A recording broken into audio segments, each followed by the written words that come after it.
Open Final, ang tagal mo hinihintay, gaano kasarap yung pakiramdam na nakakuha ka ng major? Sobra, hindi ko talaga mapigilan yung emosyon ko kami. Actually, ayoko talagang umiyak sa... Napaiyak ako doon kung napanood nyo. Talagang ayoko umiyak dahil ayoko umiyak sa harap ng camera. But sobrang thankful ako na yun nga, nagamit ko yung mga past experiences ko nitong taon na sa semis and then sa finals. Alam ko may mga mistakes ako bakit hindi ko siya nakuha.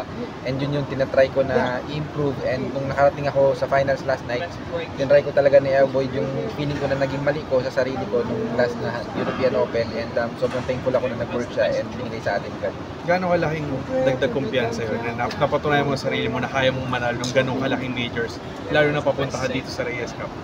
Isang malaking bagay yun kasi syempre talagang ginugol ko yun and to be able to prove na sa sarili ko na alam ko na na-surpass ko yung problema ko. Isang bagay yun na magagamit ko sa laro ko. Johan, maraming fans ka po na nanonood sa Vietnam, pero how excited ka na makakita ng maraming Pilipino na manonood sa inyo dito sa Reyes Cup? Ibang klase, syempre sa Vietnam last night, sobrang dami ng tao, but syempre iba pa rin yung mag-perform ka sa sarili mong bansa and with my family and friends talaga. Yun yung mga bagay na sobrang excited ako ngayon and hindi ko talaga maantay na ma-perform ako bukas.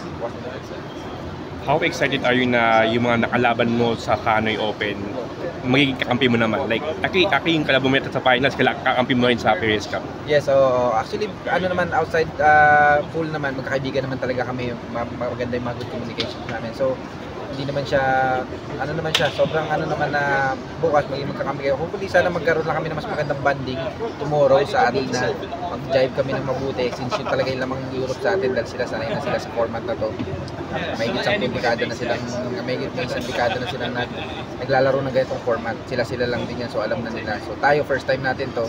Pero bukas, pag nasa arena na, iba na. Yung talent na ilalabas dito. And yung guys, sinabi ko kanina, bulagaan na lang to. Kung sino mabulaga natin bukas, sino maunang umurap, talo.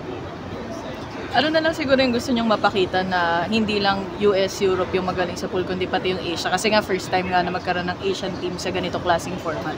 Yun, gusto natin ipakita na yun nga, ang Asia is hindi nila pwedeng tanggalin sa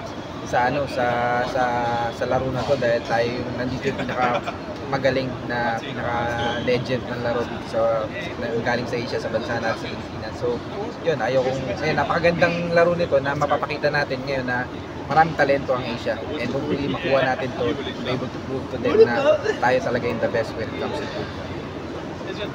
Johan, we are reaching